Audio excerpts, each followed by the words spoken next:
It's time to revisit the 13-year-old franchise that, frankly, shook the horror world when it began.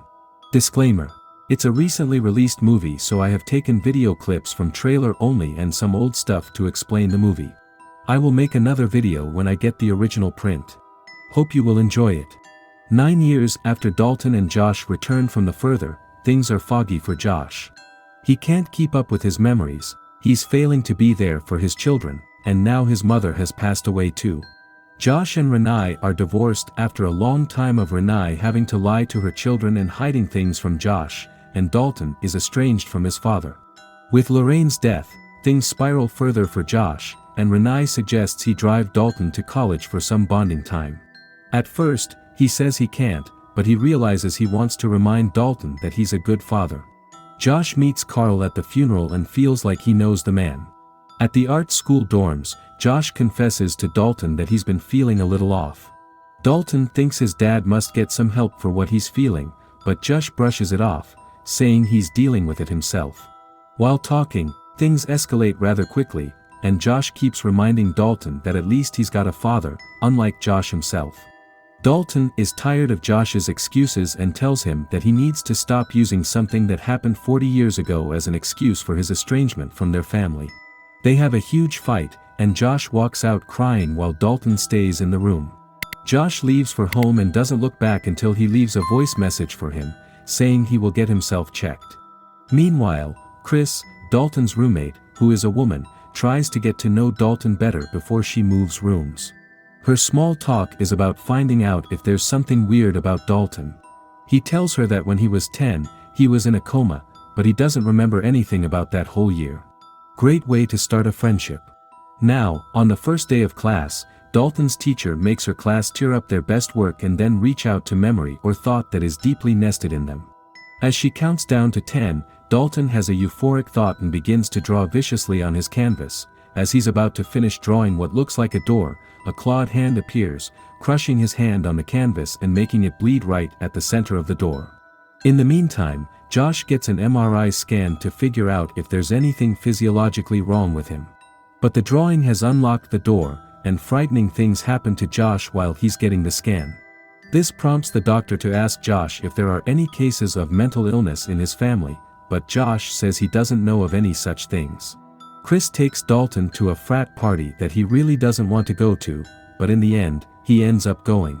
At the party, he sees a kid who had died there, and the boy tells him to close the door. The boy scares Dalton, so they the party immediately after. Soon Dalton realizes he can astral project himself, and with the help of Chris, he finds out what that is and why he's able to do it. Of course, they find a video of Specs and Tucker, which leads them to a video of Elise. Things start to get really dark and scary for both Dalton and Josh. Josh is visited by a man who slams him into the further to show him a box of photographs and the name Ben Burton.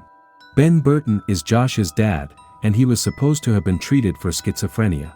In reality, Ben was like his son and could travel to the further, but at the time, Lorraine had no idea how to help him.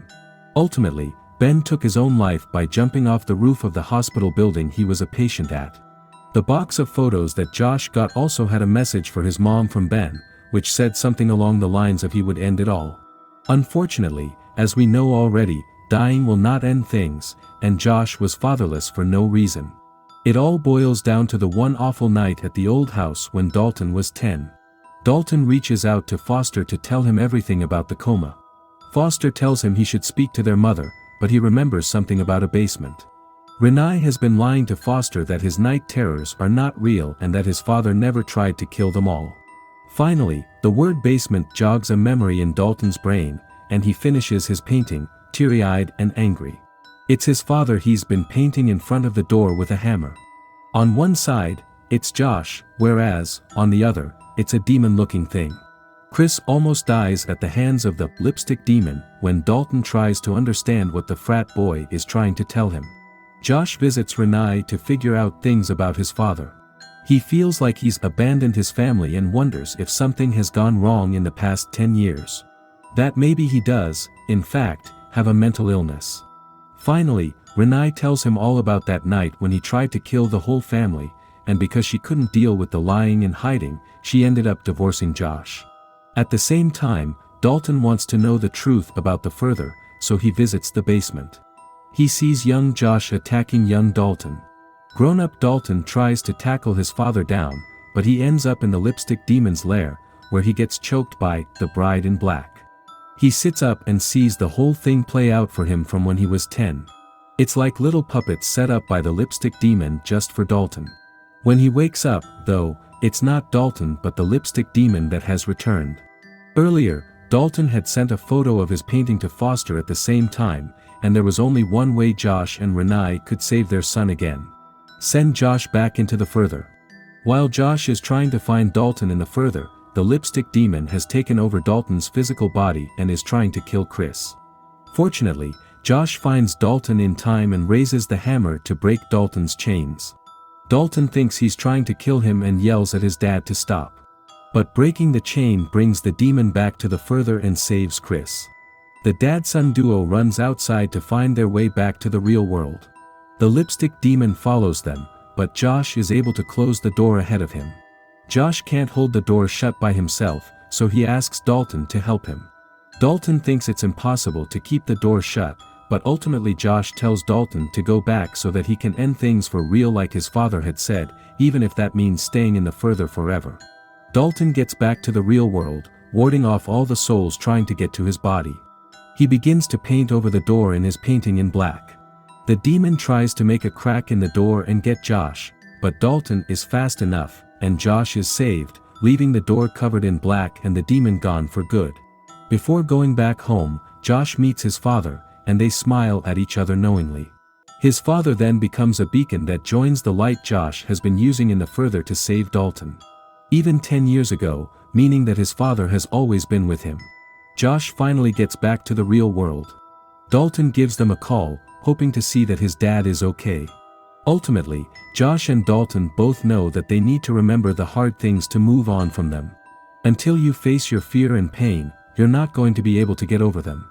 Right at the end of the movie, Elise visits Josh to see how he's doing. She tells him that Dalton and he have a bright future together and that he will someday be able to tell his mother all the things that he wanted to write then. She reminds him to keep it steady, and when Josh enters his car, Elise is gone.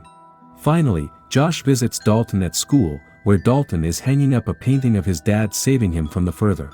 The camera zooms into the painting, and then the screen cuts to black. Insidious.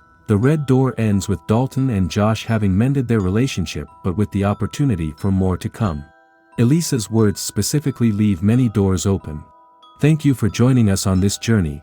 And I hope you enjoyed Insidious, the Red Door story.